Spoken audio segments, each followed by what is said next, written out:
Okay, so I just want to get a sense to see if my next panelists are ready to come up. I see them slowly making their way forward. Let me just give you a sense of what this next discussion is going to be about. We're looking at tackling the critical bottlenecks in international carbon markets. How high-integrity carbon markets. Sorry, ladies and gentlemen, I'm just hearing some shuffling in the background. If I could ask you to just be mindful that we're still in conference, bear with us for the next few minutes. How high-integrity carbon markets can be a game changer in providing that much-needed climate finance. We heard it in the panel that we need, especially for our developing countries. Now, while carbon markets can be crucial for channeling private capital effectively, we do have significant challenges that we need to be addressing. And ahead of COP29 in Baku in just in a few weeks, really, this discussion will really help us refine our strategy as to highlighting the value of these markets. This session now is going to be moderated by Jennifer Sara of the World Bank, and she's going to invite as well as introduce the panelists who will be taking part in the conversation. Thank you very much. Over to you, Jennifer.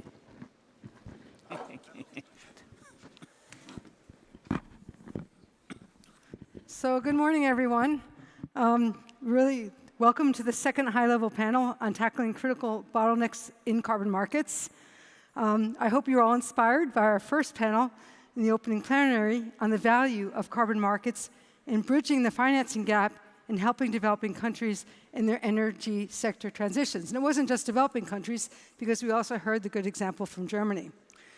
I think what's important for us at the World Bank Group, as Axel has said, is that we believe that trusted, transparent carbon markets can indeed be a game changer in helping countries achieve both climate and development goals, especially for communities at the front lines of climate change. At the same time, carbon markets can also build the institutional and market infrastructure capacities of countries to engage in a broader spectrum of climate policies. And this includes, very importantly, carbon pricing policies, which of course is also a very big theme of this year's conference.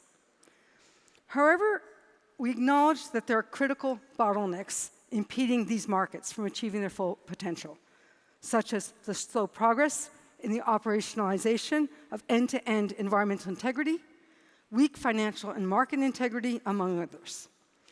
In fact, we'll be launching the second edition of the State and Trends of International Carbon Markets report right after this session, where you can unpack these bottlenecks further. Also, as Axel mentioned, at COP28, the World Bank Group launched its engagement roadmap for carbon markets to help address these bottlenecks and support the scaling of high-integrity carbon markets. But we are not doing this alone.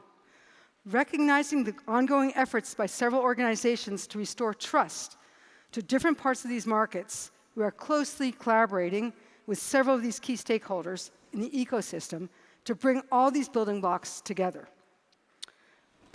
We have convened so far 2 closed-door leadership-level meetings. The second one was held last night in the hotel.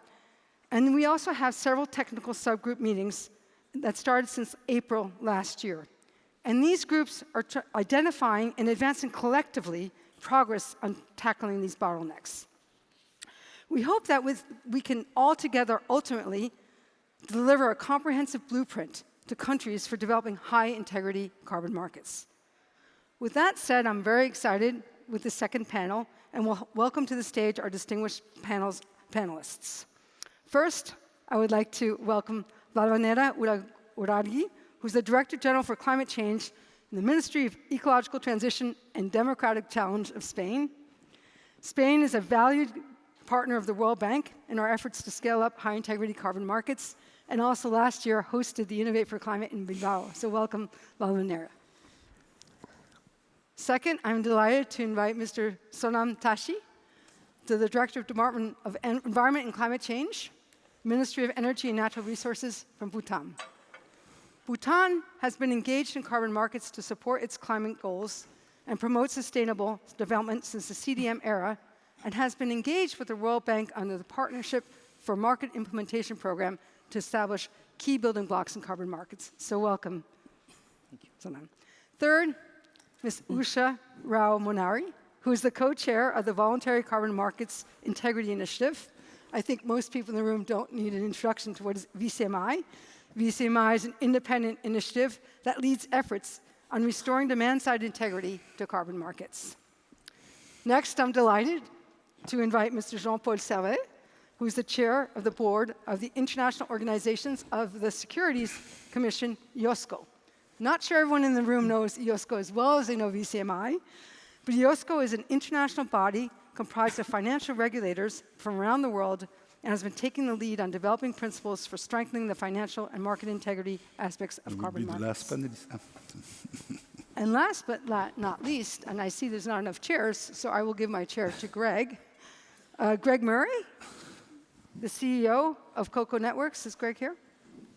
He's okay. So Greg is still miking up. So as Greg is getting his mic on, maybe we can get another chair on the stage, unless I can just stay here. That's okay. I will stay here. No, that's okay. I won't be disruptive. I'll stand up. So we will have Greg will be on the stage. So Greg Murray, as he makes his way to the stage, is the CEO of Cocoa Networks. Cocoa Networks is an African technology startup that aims to expand clean cooking in Africa by leveraging carbon markets. And I'm sorry to rush you, but we welcome you on the stage. So we have a wonderful panel, so welcome everyone, and we're delighted to be here. Perfect. Oh, okay, thank you. I prefer to sit. Great. Okay, Valerinera, maybe we could start with you.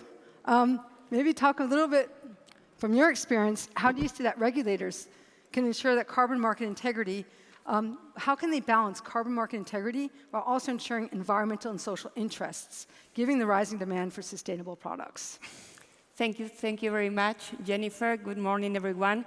It is a pleasure being here today representing the government of Spain in this important Congress. So congratulations for organizing here in Berlin, and for the World Bank, and also for the German government to maintain climate high in the agenda, because in these times where the contexts are marked with a lot of geopolitical uncertainties, big conflicts around the world, this kind of Congress gives the sense of urgency that we need, and also avoid distorting the focus on climate change agenda that many in some different institutions wanted to see. So I think that it's vitally important to celebrate this I4C here in Berlin.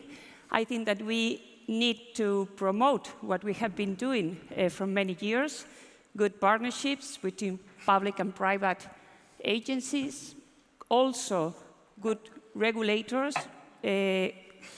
conversations, because it's well to know what the rest of the world is doing on this area, and also promoting technical innovation and integrating all the social aspects that have been touching upon in the previous panel.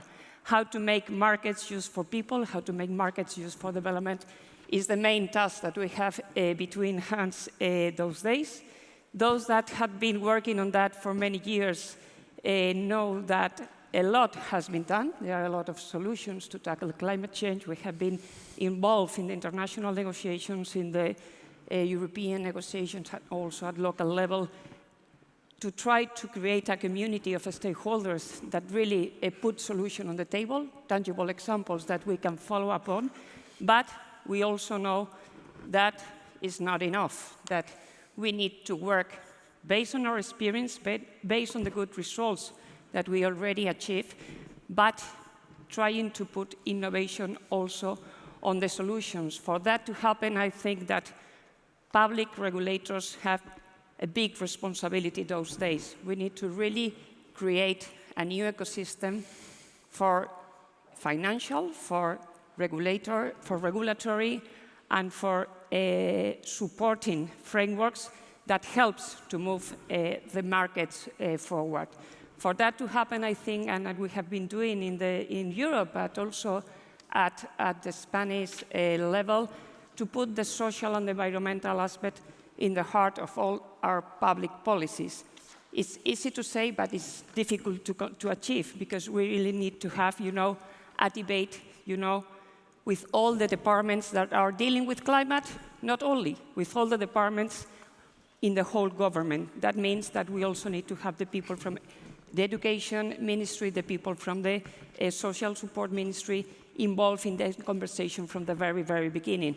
It's a whole government approach on those climate policies in order to really put the environment and the social aspect, with added value to the rest of the departments to put on the heart of the policies. For that to happen, I think that 4 elements or 4 premises need to be promoted from public regulators. The first one is give predictability, but not only to the rest of the government departments, also to the citizens, to the companies, and to the whole society, in order to have the sense that really we are going to create, public and private markets for green products, for green services that is going to be at the heart and at the priority of the financial decisions-making process at the government level. In doing that, you also give the opportunity to the society to really be part of this transformation. So if we want to make the wheel rolling out, we really have to take our society, our people involved in the decision-making process. Another element that is important, apart from giving predictability with the regulatory framework, it's also try to put the right standards in the right places. It's not that one standard will fit for everyone. It's not that one standard will fit for every sector. But we really need to have a handful of standards that really all the community recognize as the trustful ones. And that is important, and that is a very difficult job, because I know that many of you are working on that, and we have a lot of good purposes on that, but in some cases we are distorting the market. So we really need to have, international standards, national standards, local standards, robust enough in line with the 1.5. That means that all the actions from private and public sector could fit the global warming scenario reference that it's optimal for the region, that is optimal for the company, that is optimal, for the way of doing things. The third important component that we envisaged when we were preparing our policies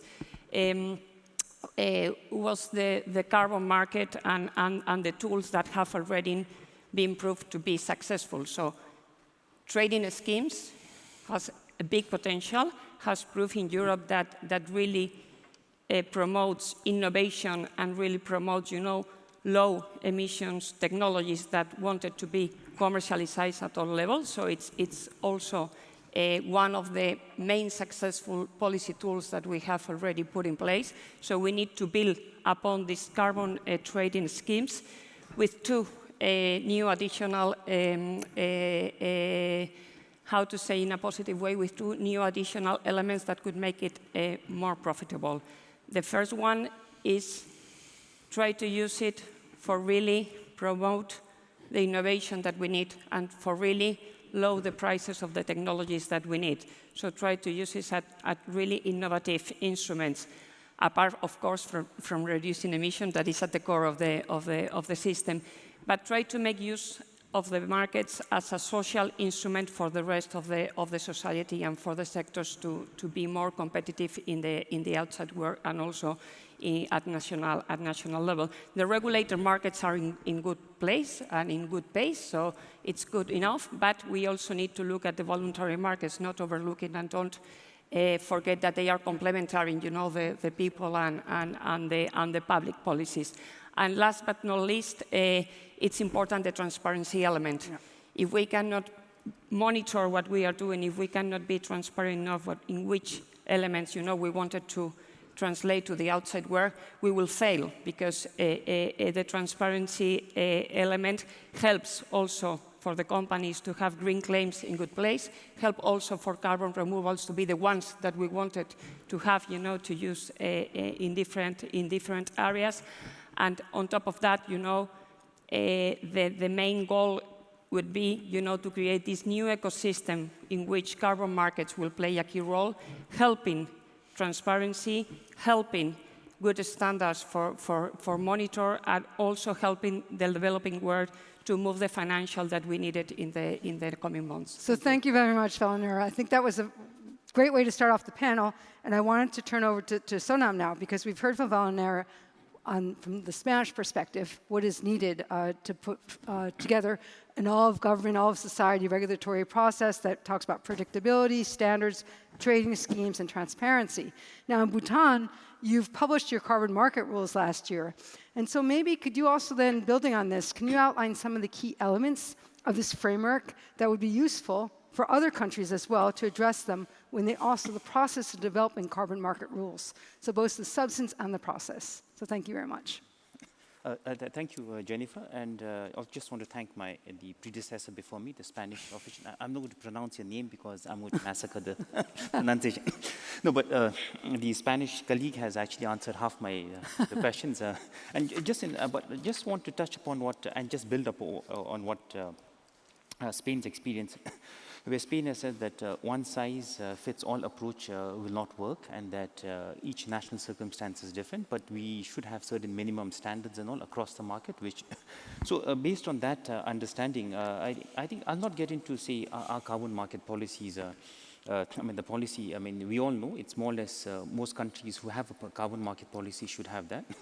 They'll be the ones who can authorize which agency, what is allowed, what is not allowed and all, and what kind of activities, who in the government can approve projects and so on. So I'll not get into those kind of granular details, but just want to highlight some of the key considerations like what Spain shared when formulating these regulatory framework is this. One is I think the Bhutanese case offers a good example of what happens when countries reach their net zero targets. Bhutan has committed to be carbon neutral forever. So we will be an interesting test case for many countries around the world. What do you do when you reach your net zero targets? Do you stop doing activities? Do you not take any climate action? And do you rest on the achievements? I don't think so. So this, I think we will, and how this test case we are going to work, I think that remains to be seen in the coming years.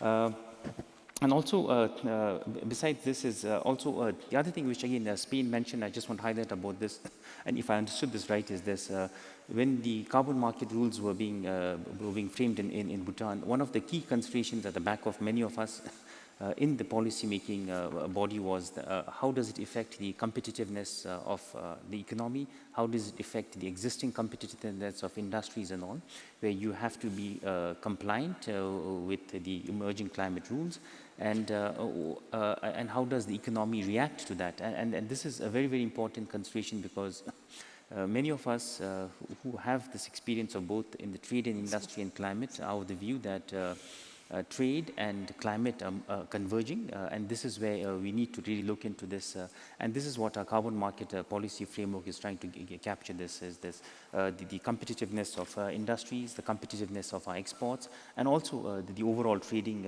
regime, especially for a small economy that's dependent on trade that we need to. And then the other considerations in our policy was what we call the resource advantages that, say, my country has in terms of forestry and energy, largely hydropower, is again this, what do you do about these two, what you call so-called low-hanging fruits, the easy ones to tap into the mitigation potential that is there. But again, just depending on these two sectors may really not, may inhibit other climate action that we need to take. And also, again, this is one of the major policy considerations that you don't get stuck with. And I think the Article 6 rules are very clear, right? That you don't lock yourself into technologies that cannot fulfill your NDC ambition. And so again, when you have these two resources abundant, can a country invariably, or what you call unintended consequences, that you lock yourself into what you can do at ease right now. And then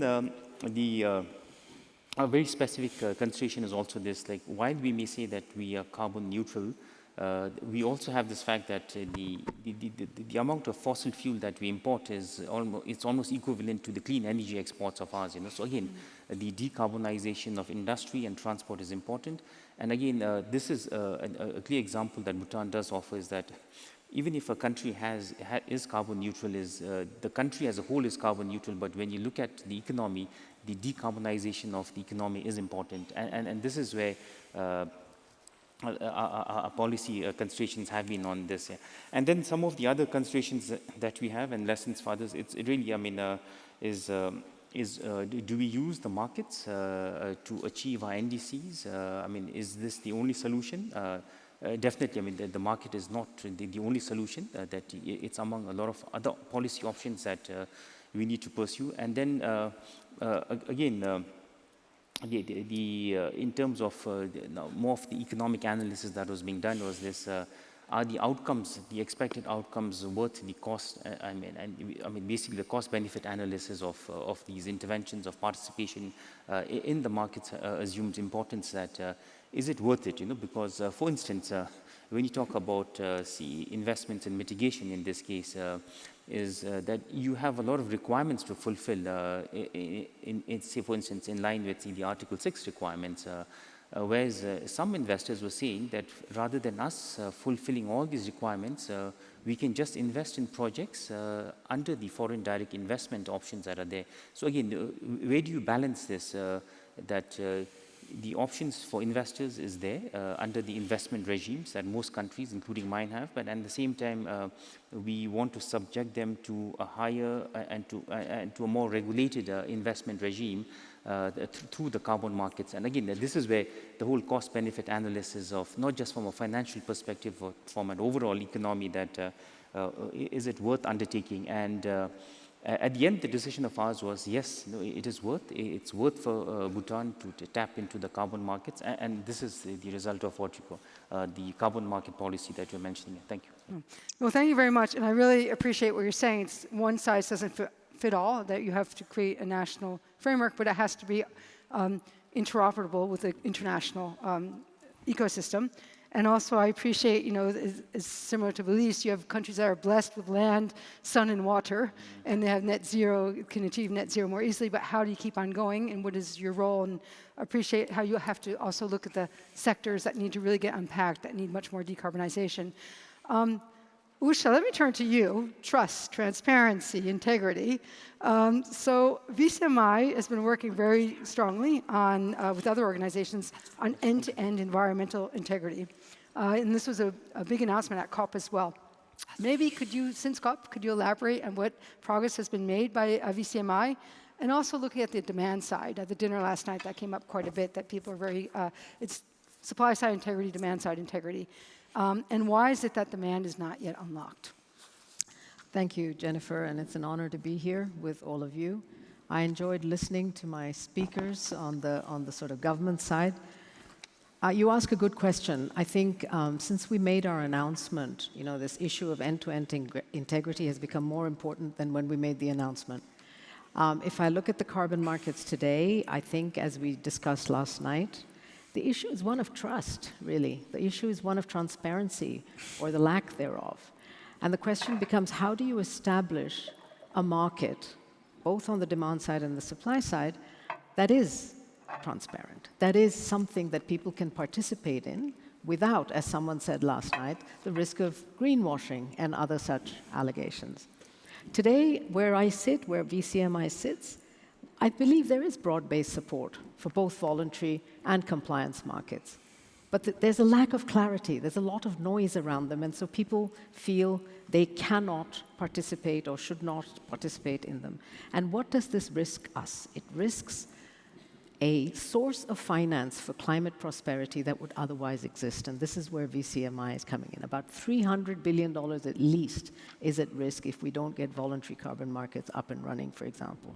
If you look at emerging economies today, the IMF came out with some startling statistics that they would need $2 trillion a year going forward towards 2030 compared to $400 billion, which is a 5-fold increase. So you look at these numbers, right or not, and you say, we have to get these markets going. So what does that actually mean? So what we're working on with ICVCM, our partners, and the World Bank and others, is this sort of supply side, demand side integrity to make sure that the market is as open as it can be so others can participate in it. We are working to set standards that can be followed or principles that can be followed, create pathways to the achievement of goals and targets and standards, and also, as I mentioned last night, perhaps create a certain safe space for companies and other actors as they move along their pathways towards achieving this climate goal or whatever goals they've set themselves. However, and this is something that we look at, the market will not grow if our efforts on the private sector side are not supported by consistent policies and messaging from our government partners. And it's that public-private partnership, and I know this is an overused term, but it is true, a public-private partnership that is necessary to get these markets growing. A third is what I believe my colleague from Spain mentioned, that it's not just public and private, there's a whole social element to it. Carbon finance should go to those sectors and to those communities that need it most. And so that transparency and openness adds to that. And that's why the standards and regulatory pathways are very, very important. Today, when I look at the markets, for example, both the voluntary and carbon, there's number one, lack of trust and transparency. Number two, there's no convergence between the two, Jennifer, and I think you mentioned that in your opening remarks. There is a world in which there is much greater convergence and alignment between the compliance and the voluntary markets to bring in an overall larger quantum of finance towards climate prosperity. This is not happening right now, and I think the only way it can happen is for the private and public sectors to work together and the countries. I very much agree with the point made by both the previous speakers that one size doesn't fit all. It never did, it never will. It has to be related to the realities and challenges of the countries and the specific sector markets that we're talking about. So I think that VCMI, for example, is working primarily on the demand side, working with companies to help them understand how they can access these markets, buy the credits, make sure it's open. But we're also working with countries through our access strategy programs, Jennifer, to help them understand when the countries that we work with, for example, have their NDCs, have their enhanced NDCs, but they're wondering how they can use this source of finance to achieve the goals under their NDCs. And what we're finding is that there is a lack of knowledge around not only how to use them, but is it beneficial to use them? As our colleague from Bhutan was saying, are there other modes of finance they can use? So I think we have to work on both sides, demand and supply. We have to make sure it's of high integrity. I'm going to stop there. And great. Well, thank you, Usha. I appreciate that. And it really is. We look at the public side and the private side as well. And the point, how do you bring them all together on the supply integrity and demand side integrity, but also helping countries between compliance markets and voluntary markets, and how do you make that choice? Let's keep on going. We'll hear from all five people and then open up for a bit of a debate. So let me turn over to you, Jean-Paul, because we're talking about integrity. And UNESCO just published a consultation paper ahead of COP last year, that was also before COP28, looking at how to enhance financial and market integrity, the aspects of that in the carbon markets. Maybe can you give us an update on the work of UNESCO and how you're going to take this forward? And this is also a topic that needs to be considered, and a lot of people don't see how it all fits together. And actually that also came up last night. How does the financial and market integrity fit into the overall scheme of things? Well, thanks, Jennifer, for your question, which is not the most easy one, but the objective is to avoid easy question to answer in a debate. I think at the same time that you are too polite, because I think that another question, ladies and gentlemen, is to understand why I am here. I know the answer, I think. Just telling that because IOSCO is not a climate regulator. At the same time, we are very active, involved in the journey and taking a lot of initiative. I think the most important reason is because we are what we are.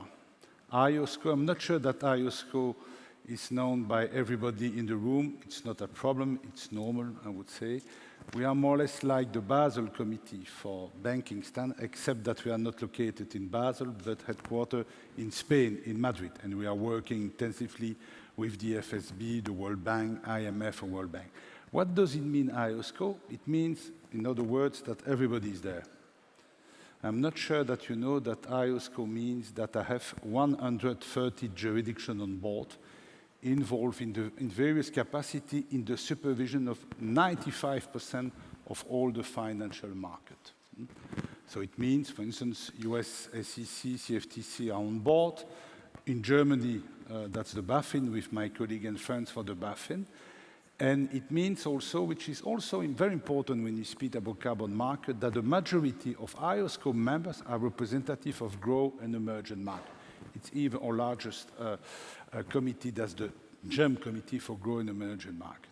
So that's the reason why we decided some years ago to take some initiative. And I think that we have a good track record. I presume that you know that last year, in 2023, we decided to endorse the famous ISSB standards, okay, which are now the framework for reporting about sustainable finance. When I had the pleasure to announce that, I came with a statistic which was maybe a kind of Belgium statistic, a little bit strange. So my message was to say that at the end of the day, I was convinced that 130,000 companies would publish their report according to ISSB standards as endorsed by I4C. After 1 year, I think that it's more than Belgium statistic, because I had the pleasure recently with Emmanuel Faber to say, look, after 1 year, the world is changing. First of all, interoperability with European standards. Well, it means 50,000 companies publishing something according to both standards. That's very important, because that's the same with carbon market. It's about trust and it's about data. That's the reason why it must be step-by-step proportionate. And 1 year after, I had the pleasure to say with Emmanuel that we have been approached by 20 jurisdictions, meaning that already 40% of the global market capitalization could be on board through binding voluntary use of ISSB. It means 20 jurisdictions, 40% of the greenhouse emission, and more or less 50% of the GDP. So the world is changing, I would say. And that's also what we have been able to do together when we decide to launch a new journey about carbon market 3 years ago. We start with compliance carbon market, I would say, and the job is done. We did it. You can find on the website of I4C a final report about compliance.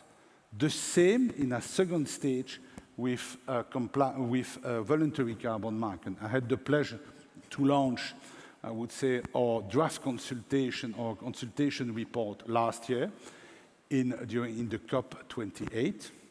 In the meantime, and that's the scoop for today, I would say, we received 45 responses to the consultation paper, because if we want to have an added value about trust, it means that we need to be very strict about our own rule of procedure, decision-making process, and due process.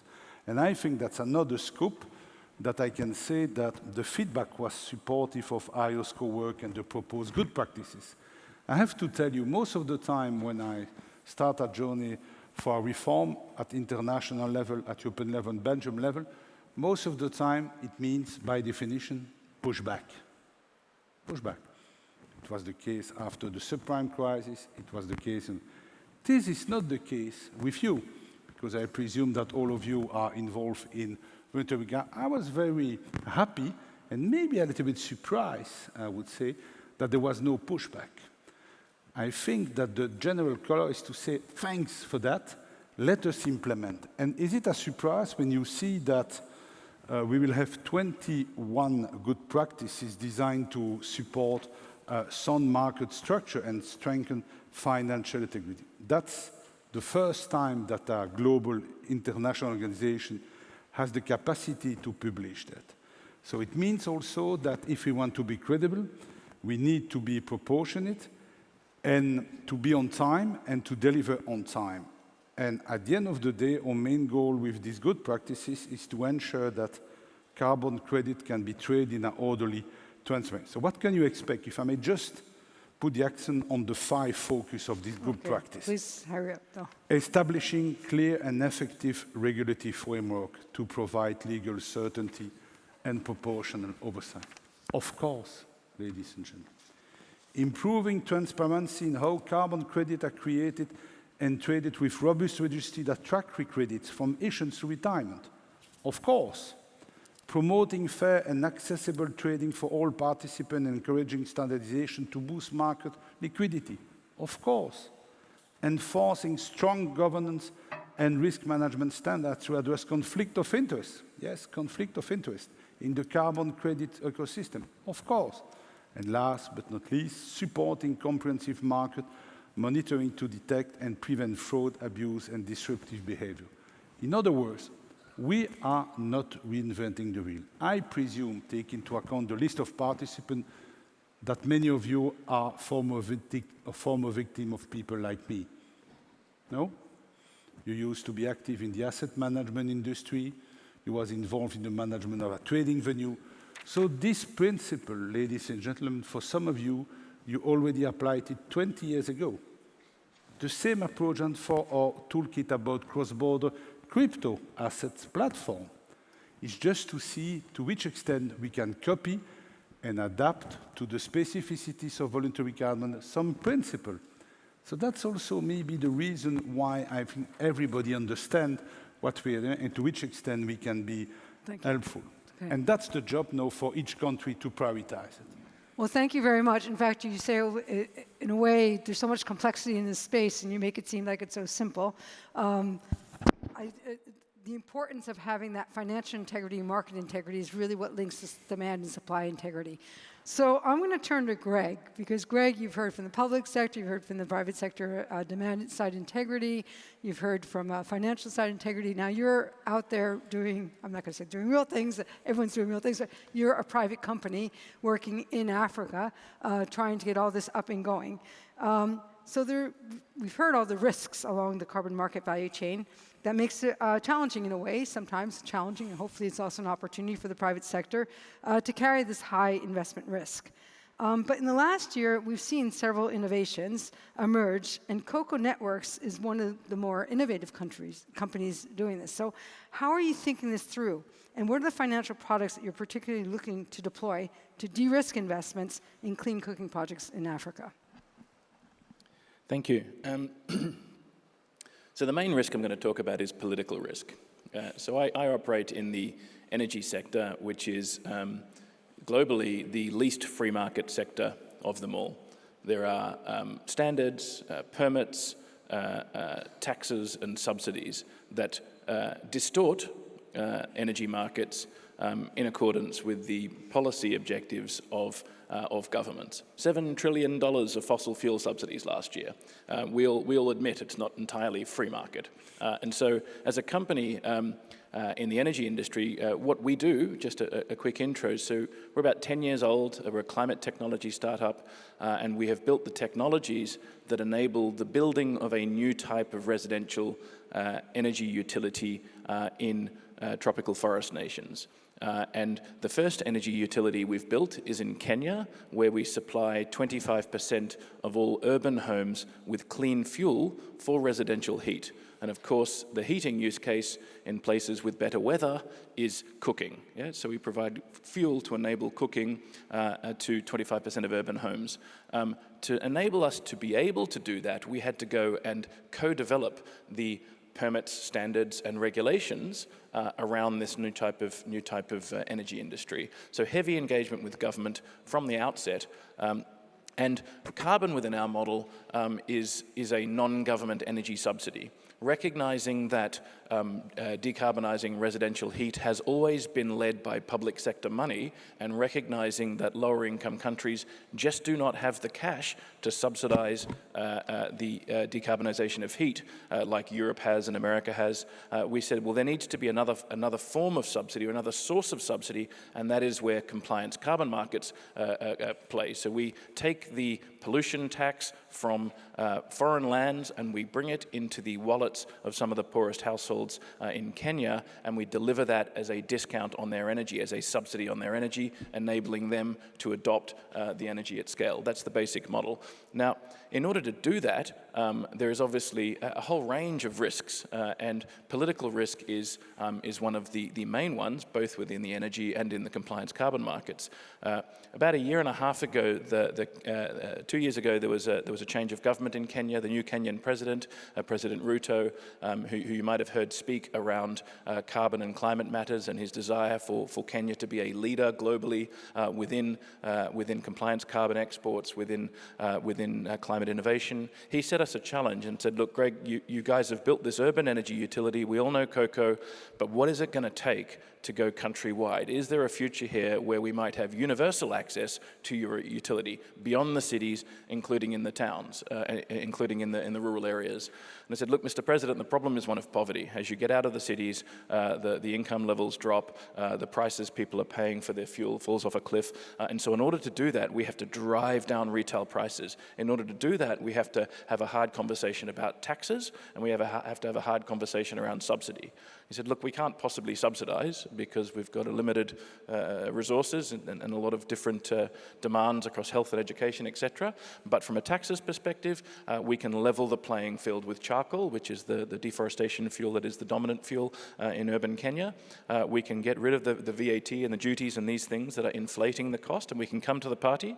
But what else can we do? And I said, look, we really need to have better and smoother access to the compliance carbon markets so that we don't rely upon Kenyan government tax revenues. We can actually rely upon the tax revenues of the international aviation industry that has set up a compliance carbon market called CORSIA, or of the leadership shown by the Singapore government that set up their carbon tax. We can go and we can take those taxes on polluters in abroad, and we can give them to your citizens in a manner that lowers their energy costs. A fantastic scheme, right? So let's go and do that. In order to make that happen, we had to go and forge an investment framework agreement, which is a bilateral agreement between us and the government of Kenya that obliges us, in fact, to make an incremental investment. We've invested $200 million in Kenya to date, so we're investing a further amount to go countrywide. But in return, the government has provided binding commitments around fiscal zero rating and exemptions on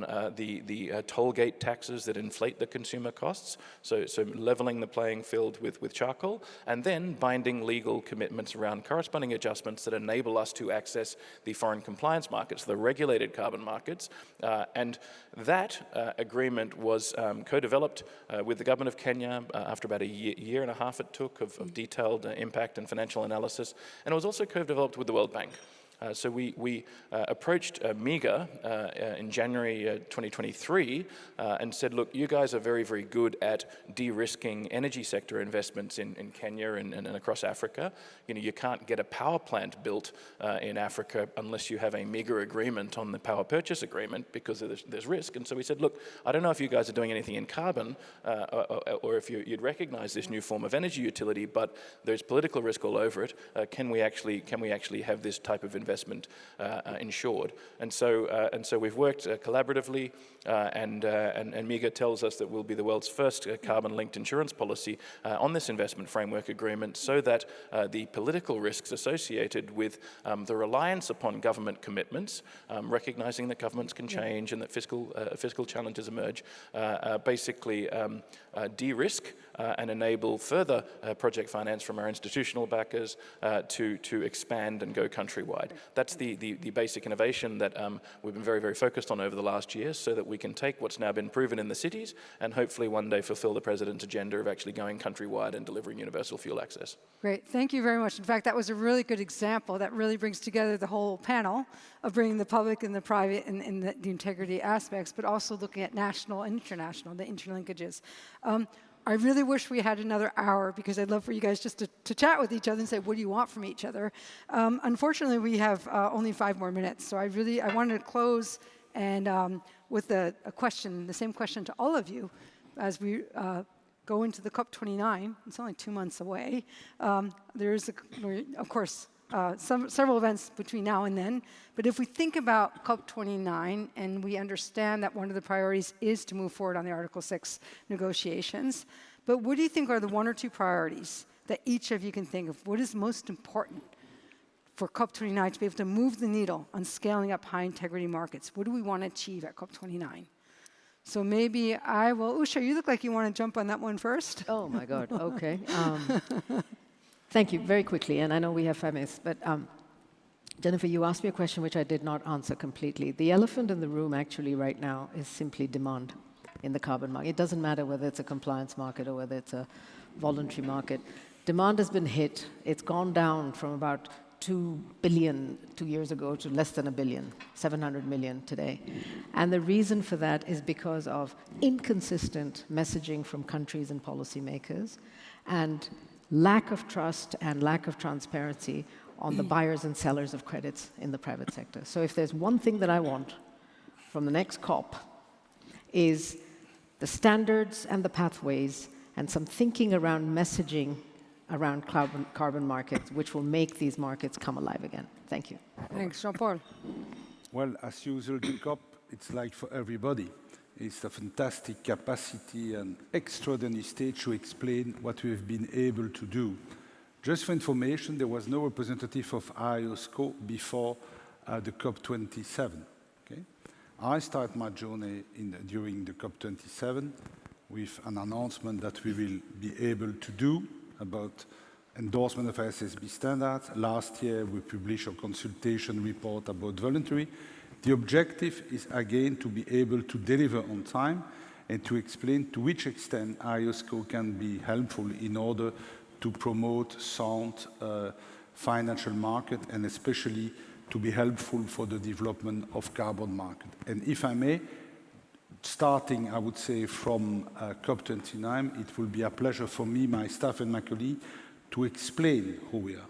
Okay. Because the outreach is absolutely unique. We don't speak to representative financial spectrum. We speak to other kind of people, like for the crypto assets. So the outreach is absolutely important. Perfect. So similar messaging outreach. I'm going to come to you, Greg, and I'm going to keep our climate negotiators at the end. So over to you. Looking for real leadership out of the Europeans when it comes to Article 6. Europe has, in recent years, developed a walled garden approach that I believe is leaving the global responsibility that Europe has, at the door. And Europe needs to resume its leadership position within the issue of carbon markets and cross-border carbon markets, and basically, yes, we can have border tariffs and all of that, but that is not inconsistent with also promoting the flows of a trade, not aid solution to climate finance through carbon markets. And we're all very disappointed with what happened last year at COP. We'd like a bit more leadership from the Europeans this year. So I think he just passed the baton to you, Lavanya. Okay, thank you, Jennifer. I think that COP29 is the climate finance COP ever, so we have to take advantage of that and try to use the new financial architecture to really make the transition that we wanted at all levels. So it's a big opportunity to get a good result on the NCQG that is beneficial for all, based on the core quantum that will be decided at the very end in the last night, but how this quantum could really leverage the rest of the financial sources, bilateral, multilateral, and private sources that we needed to make this transition, and how we are able at this negotiators stage not only to focus on the number, but on the outline of the new financial architecture that we really need and put, the next steps in good order. So I think that is most important for us. And of course, Article 6 should also be solved. I think that it's technical issues. Bonn got very good results in June. And if we are able to base the rules on transparency and keeping the environmental integrity to have, robust carbon markets that really fit for purpose and that really make the transformation and not only make the functional changes that we want, we could also complement the NCQG structure. So I think it's important to have both debates. Yeah, I think so. Thanks for that. It's an integrated process. You can't just unpack Article 6 if we don't look at the financing structure. So now we saved you for last because I think that's very, very important. I know Azerbaijan is also, the co-presidency is really wanting to make sure they're amplifying also the voices from emerging economies, developing countries. So we'd like you to have the last word.